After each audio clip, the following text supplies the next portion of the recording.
한 발 더 깊이 있게 뉴스 속으로 시사인이 만드는 정치 라이브 김은지의 뉴스인 2월 1일 방송 시작합니다. 안녕하세요. 저는 시사인 김은지 기자고요. 벌써 2월이 되었습니다. 첫 번째 코너 어김없이 뉴스 리액션으로 시작하는데요. 쏟아지는 뉴스에 어떻게 반응해야 되는지 알려드리는 시간입니다. 윤기 기자 안녕하세요. 안녕하세요. 오늘은 또 현장 갔다 오느라 바빴죠? 네, 오늘 박정대령 공판이 있어서 다녀왔습니다. 네, 이따가 좀 소식 전해주시고요. 반가운 뉴스 리액터, 목요일 뉴스 리액터. 목요일이니까요. 너무 놀라시는 거 아닌가요? 뭐 반갑다고요? 네, 목요일이니까요. 목요일이 반갑다고? 네네. 네. 그럼 같은 말이죠. 목요일날 나오시니까요. 그럼 제가 화요일에 나오면 반갑죠. 좀 생각해 보겠습니다. 네, 김민하 평론가. 네, 현재가 중요하지 않습니까? 김민하 평론가 안녕하세요. 이런 취급을 당하면서 아니 반갑다고 인사했는데도 이렇게까지. 목요일이 반갑다는 거 아니에요, 목요일이. 지금 그 사실 자체가 중요하다라는 말씀을 드리면서요. 농락당하는 것 같은데 여기 와서 여기 와서 나를. 네, 반가운 리액터. 네. 네. 네, 첫 번째 뉴스 가보겠습니다. 네, 민주당 선거제 전당원 투표. 네, 총선 이제 70일도 안 남았는데 아직 우리가 어떤 제도로 투표해야 되는지 모르는 거죠? 네, 오늘로 총선이 70일 앞으로 다가왔는데요. 선거제는 여전히 결정되지 않았습니다. 그러니까 더불어민주당은 병립형 비례제로 회귀를 고집하고 또 위성정당 창당을 공식화한 국민의힘을 비판하고 있는데요. 그러니까 병립형 비례제로 좀 돌아가려면 선거법 개정이 필요한 상황에서 선거제 협상의 키는 사실상 민주당이 쥐고 있다, 이런 해석이 나옵니다. 대선 당시에 이재명 대표는 준연동형 비례대표제 현행이죠. 유지와 좀 위성정당 방지를 강력하게 주장했는데요. 그러니까 최근에는 병립형으로 돌아가라는 거 아니냐, 이런 말이 나오는데도 침묵을 이어가고 있습니다. 그러니까 어제 신년 기자회견에서도 선거제 관련해서는 신중하게 의견을 수렴 중이다. 이 문제도 허심탄회하게 말씀드리고 대화할 시간이 있을 거다라고 하면서 답변을 피해갔습니다. 그러니까 정치개혁을 약속한 이재명 대표가 침묵을 좀 이어가는 건 그러니까 내년 총선에서 유불리를 계산하는 것 때문이라는 해석이 당내 중론입니다. 그러니까 1월 26일 이탄희 의원 그리고 민영배 의원 같은 민주당 의원 80명은 그러니까 병립형 퇴행은 명분도 실리도 잃는다라고 하면서 지역구 민주당 출마와 비례연합으로 대국민 약속을 지키자고 제안했습니다. 한편 민주당 지도부는 선거제를 전당원 투표에 붙이는 실무 작업에 착수했는데요. 그러니까 1월 28일에 정청래 최고위원이 그러니까 민주당 의원 단체 텔레그램 대화방에 권역별 비례제 도입을 위한 전당원 투표를 주장한 게 좀 촉발이 됐습니다. 그러니까 친명계 지도부가 앞장서서 권역별 비례제 도입을 위한 좀 분위기 조성에 나선 거 아니냐, 이런 해석이 나오는데요. 민주당은 지금껏 2021년 민주당의 귀책으로 치러진 서울 부산시장 보궐선거 공천 여부, 그리고 21대 총선을 앞두고 위성정당 참가 여부, 그리고 이후 더불어시민당과의 합당 여부 등을 두고 전당원 투표를 거친 적이 있습니다. 네, 아무래도 선거제 앞두고 다시금 책임 떠넘기는 거 아니냐라는 지적이 나오고 있는 상황이긴 한데요. 먼저 이제 확정을 빨리 하고 있지 않은 것에 대해서는 김민하 평론가가 다른 데서 좀 지적을 해주신 바가 있더라고요. 이 상황에 대한 문제점, 그때 조금 더 듣고 싶다는 생각했었는데 더 길게 지적해 주시죠. 아니 아니 반갑다라는 이야기 지금 너무 오래 충격을 받고 계신 거 아닌가요? 아니 그게 아니라 뭘 지적하라고? 총선을 좀 70일 앞두고 또 선거제가 확정되지 않는 상황. 그렇죠. 지금 이제 뭐 선거가 코앞인데 이 얘기를 뭐 갑자기 꺼낸 것도 아니지 않습니까? 사실 지난번에 총선 치르고 나서 그 위성정당 창당하고 이런 거에 대해서 비판이 막 쏟아지고 할 때 그때부터 사실은 다음번 총선도 이 선거법으로 치를 건가? 그럼 이 선거법으로 치른다고 할 때는 그럼 뭘 보완해야 될 건가? 이 얘기를 그때부터 사실 한 거거든요. 그러면서 무슨 뭐 정치개혁 특위를 만들고 그 내에서 무슨 논의를 하고 그런 논의들을 계속 해온 거예요. 해왔는데 여태까지 어쨌든 그 안에서는 어쨌든 논의가 어느 정도는 이루어졌고 뭐 전문가들을 불러가지고 어떤 제도가 제일 좋은지도 논의를 했고 심지어는 시민들을 많이 불러서 그 시민들의 의견 수렴도 해가지고 어떻게 하는 게 좋습니까? 이런 논의도 하고 여러 가지를 했는데 그런 논의들은 지금 다 사실 공중분해에서 없어졌고 결국은 이제 어떻게 할 겁니까? 지금대로 그냥 할 겁니까? 아니면은 권역별 비례제 사실상 이제 병립형으로 돌아가는 것에 대해서 이제 권역별로 나눠가지고 비례제 적용하는 그거를 이제 일부 넣는 그런 안으로 하겠습니까? 요것만 놓고 이제 판단을 해야 되는 이제 상황인 것인데 뭐 국민의힘은 동일한 입장을 갖고 있는 거잖아요. 우리는 무조건 병립형으로 해야 된다. 나머지 문제에 있어서는 혹시 뭐 권역별이나 이런 거는 민주당이 제안을 하면은 그거에 대해서 판단을 해보겠다라는 건데 뭐 어느 정도 합의는 할 수 있을 것 같다라는 내용인 거고 결국은 민주당이 결단을 어떻게 해야 뭐 가던 길로 가는 건지 아니면 바꿀 건지를 결단을 해야 이제 이게 판가름이 나는 건데 근데 지금까지 이제 결정을 안 하고 있는 거는 사실 무책임한 거죠. 이게 어떤 방향이든지 간에 결정을 해주는 게 맞는 건데 지금 앞서 말씀하신 것처럼 결국은 국민들이 어떤 제도로 투표를 해야 되는 건지 그리고 지금 시점쯤 되면은 내가 지역구에서는 어떤 후보에게 표를 던지고 또 정당 투표에서는 어떤 정당에 이 표를 던져야겠다라는 판단을 나름대로는 시작을 해야 되는데 아직 뭐 후보가 결정이 되거나 이런 단계는 아닙니다만 그런 생각을 하기 시작해야 되는데 그런 생각을 이제 못하게 하는 상황인 거잖아요. 그러니까는 저는 이제 무책임한 것이다 이렇게 얘기를 하는 거죠. 네, 예비 후보들이 자기 지역구도 아직 확정이 안 돼가지고 선거구 획정이 안 돼서 어디다가 해야 되는지 모르겠다라는 하소연하는 기사도 꽤 나더라고요. 어느 지역구 같은 경우에는 또 현역 의원이 동시에 지금 네. 플랜카드를 달고 있다는 거잖아요. 그 코미디 같은 일 아닙니까 그게 선거구 획정을 가지고 지금도 결론을 못 내고 있다는 게 오늘 보니까 여야의 이해관계가 그래도 비슷한데 두 군데인가는 일단은 결론을 뭐 냈는데 그것도 이제 선거구 획정위가 제안하는 거를 거부하는 결론으로 이제 나온 건데 나머지 지역구의 경우에는 이해관계가 부딪히기 때문에 결론을 또 못 내고 있다는 거잖아요. 얼마나 웃긴 일입니까 이게. 네, 게다가 이제 선거제 확정 전당원 투표로 가보겠다라는 안이 민주당에서 나오고 있는 것 같은데 당원 민주주의 실현이라고 보세요?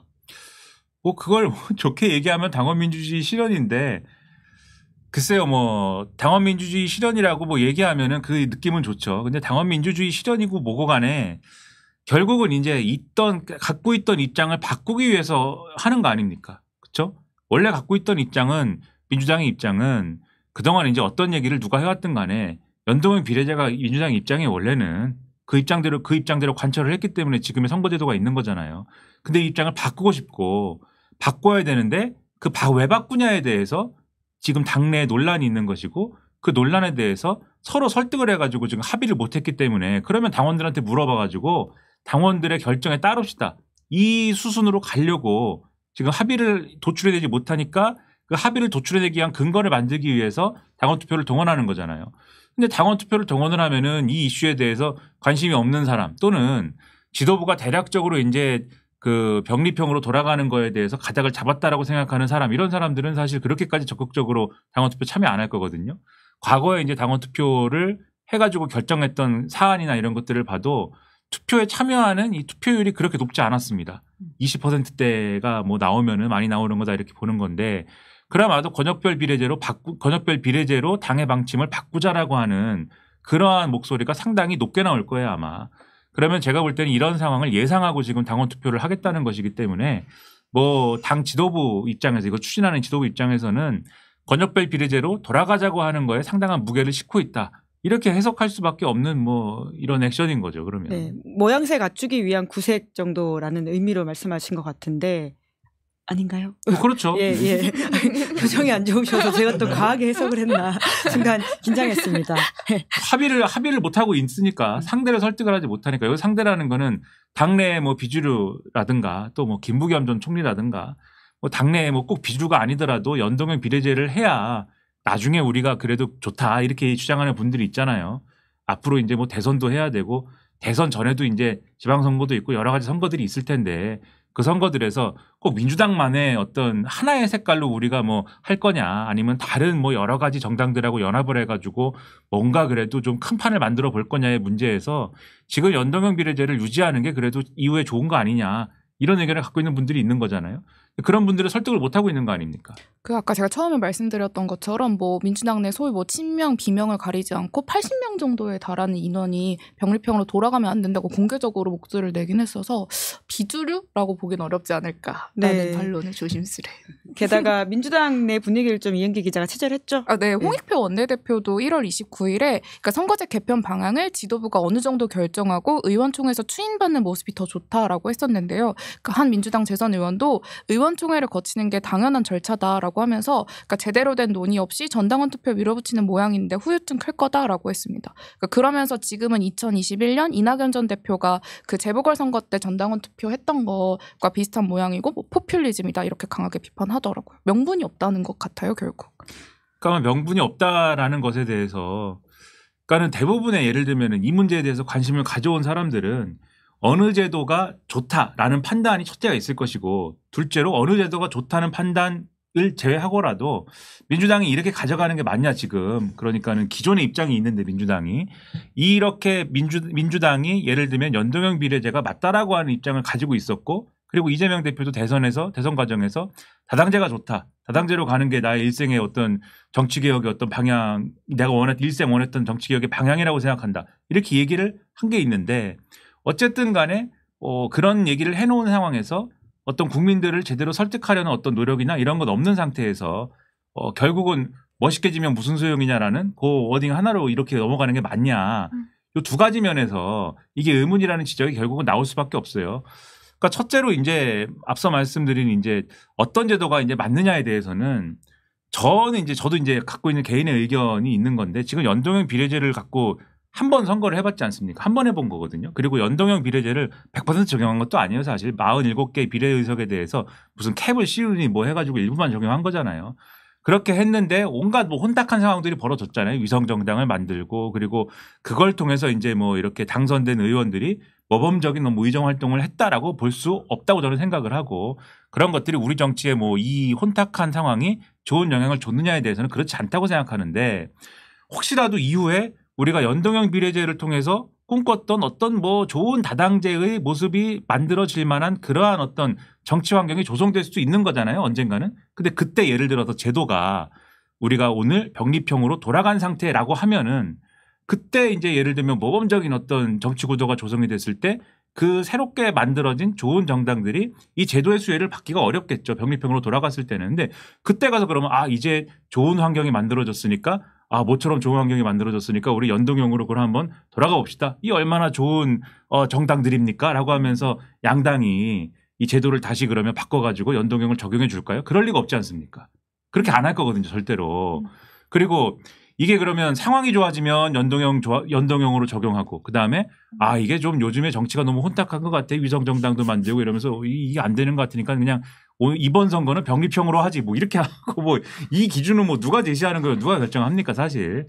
그러니까 이런 부분들이 국민들 입장에서는 뭐 각 당의 이해관계를 떠나서 국민들 입장에서는 아마 의문을 가질 수밖에 없을 것이다라는 생각이 하나가 들고 두 번째로 민주당이 갖고 있는 논리적 근거에 대해서 제대로 설득이 된 적이 없어요. 국민들 입장에서는. 자기들끼리는 어떨지 모르겠지만 아까도 말씀드렸지만 다당제가 시대 정신이라고 했고 그 다당제를 구현하기 위한 제도는 연동형 비례제인 거는 맞잖아요. 그럼 병립형으로 돌아간다고 했을 때 병립형으로 돌아가야 우리가 이깁니다라고 하는 것도 사실 그게 맞는지도 한번 따져봐야 될 문제겠지만 그것만으로 국민들을 설득할 수 있는 건 아니지 않습니까? 병립형으로 돌아가야 우리 한국 정치가 좋아집니다라는 무슨 얘기가 있어야 되잖아요. 근데 그런 게 지금 없잖아요. 그러니까 그런 게 없는 상태에서 지금 이렇게 좀 밀어붙이는 게 어떤 의미를 가질 것이냐. 국민들이 볼 때는 민주당은 필요하면은 제도를 자신들의 이득이 되는 경우에는 제도를 뭐 이렇게도 바꾸고 저렇게도 바꾸는 집단이다. 이런 이미지를 혹시나 주면 오히려 그게 손해 아닐까. 왜냐하면 연동형 비례제를 하더라도 뭐 위성정당을 만들어가지고 그 어떤 효과를 없애버렸잖아요. 지난번에도. 뭐 할 수 있지 않습니까? 위성정당 만들어가지고 또는 위성정당에 준하는 전술을 만들어가지고. 그런데 왜 그렇게 하지 않을까? 그렇게 하지 않고 병립형으로 돌아갈까? 그거에 대한 의미를 가질 거거든요, 또. 그러니까 사실 뭐 궁금하지 않으세요? 왜 이렇게 하는지? 열심히 취재하고 있는 것으로 알고 있습니다. 근데 이제 평론가가 볼 때는 크게 두 가지 이유예요, 사실. 첫 번째는 그러니까 지난 총선에서는 더불어민주당 또 길어요, 제 얘기가? 더불어민주당하고 늘 이렇게 온 세상이 저를 괴롭히고 미워한다고 생각하기 때문에 오늘도 다시 나온 부정의 리액터, 슬픔의 리액터. 전 집에 가도 우리 집이 나를 괴롭히는 것 같고 반갑다니까요. 왜 그러세요? 우리 집 왜 이렇게 춥지? 막 생각하면서 이 집이 나를 골탕 먹이나? 이렇게. 그래서 크게 두 가지 이유. 예.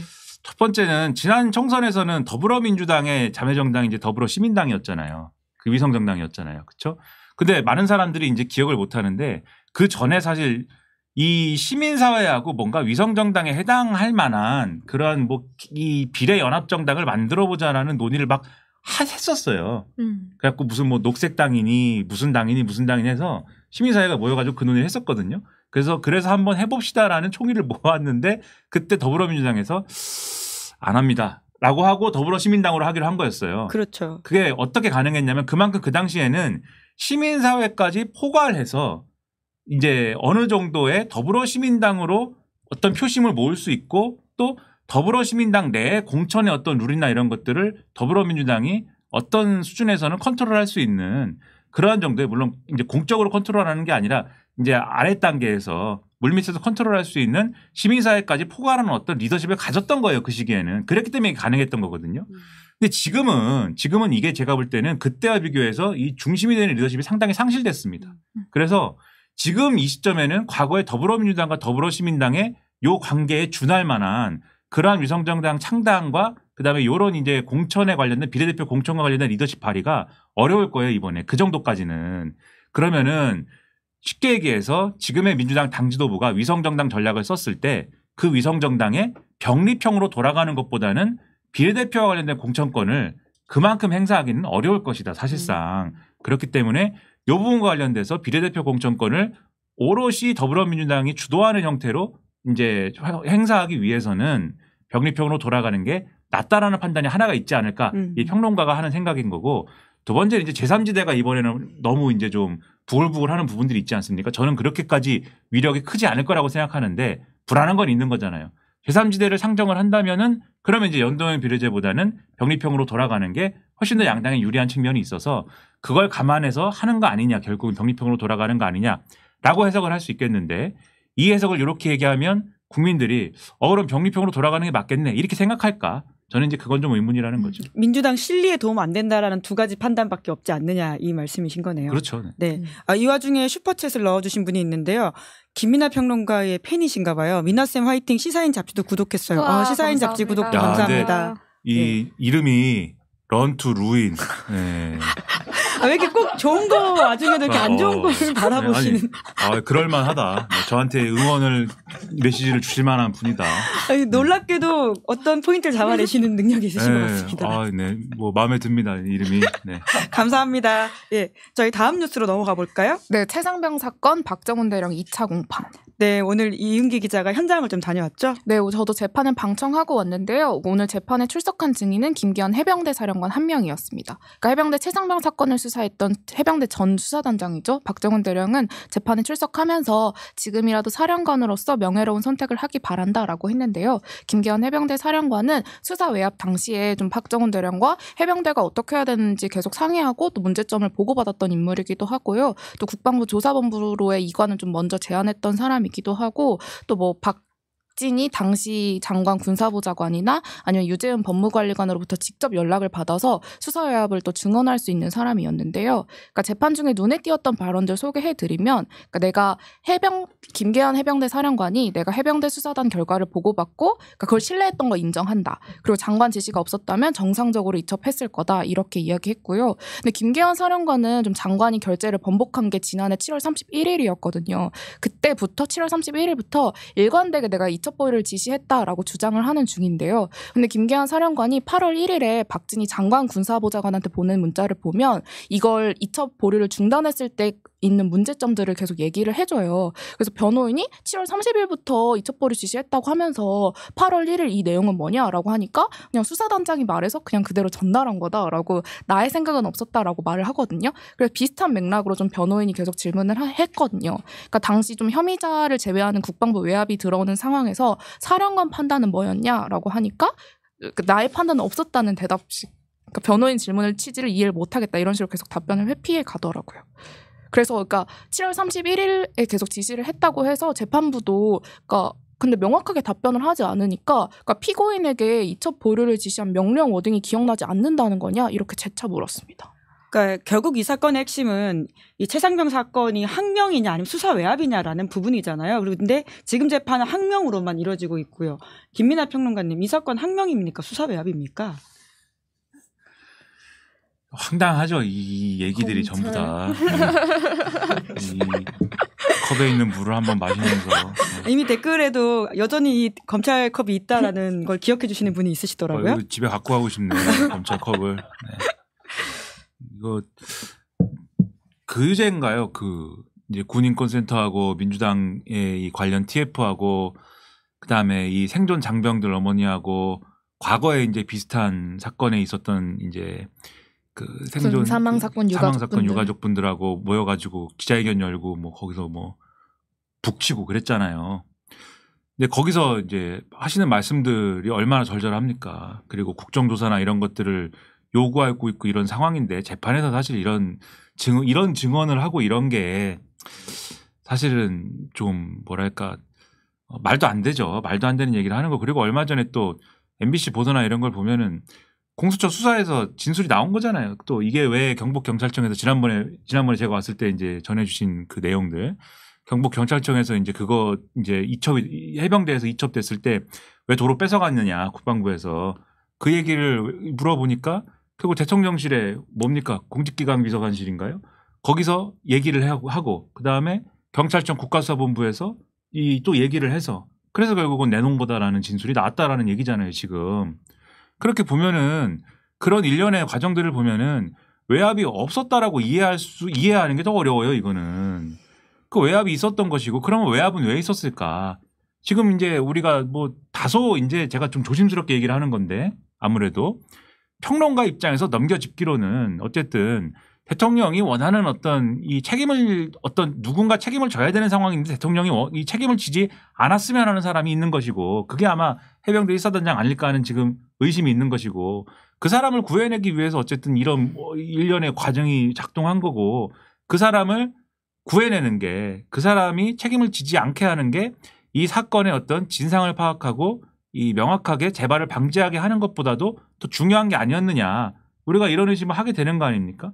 그저께 모였던 유가족분들, 이 생존 장병 가족분들과 이 시민단체들도 똑같은 얘기를 한 거예요. 뭐가 더 중요했던 거냐. 그러니까 그런 얘기들을 다 하고 있는데 여전히 이제 뭐 공파는 좀 답답한 얘기를 하고 있는 것 같고 이 공파는 그래서 좀 안타깝네요 이 문제가. 네, 오실 때마다 계속 이 소식을 좀 전해드리고 있는 것 같은데 그때 그 경찰관의 흐느끼는 목소리가 좀 다시금 생각이 납니다. 저희 이번 주 뉴스 리액션 여기까지 해야 될 것 같은데요. 오늘도 아이템을 다 하지 못한 거예요. 말이 길어가지고. 충분하게 깊이 하나를 짚었던 것 같습니다. 이러다 잘리는 거 아니에요? 반가운 얼굴이니까요. 잘리는 일은 없을 것 같습니다. 아이템 아웃 됐네. 뉴스인이 아니고 아이템 아웃. 네, 마지막까지 포인트 하나 잡아주시면서요. 두 분 모두 수고하셨습니다. 고맙습니다. 네, 2월 1일 준비한 뉴스 리액션 여기까지고요. 잠시 후에 이현주 전 의원과 함께하는 언주 유골이 시작합니다. 잠깐만 기다려주세요.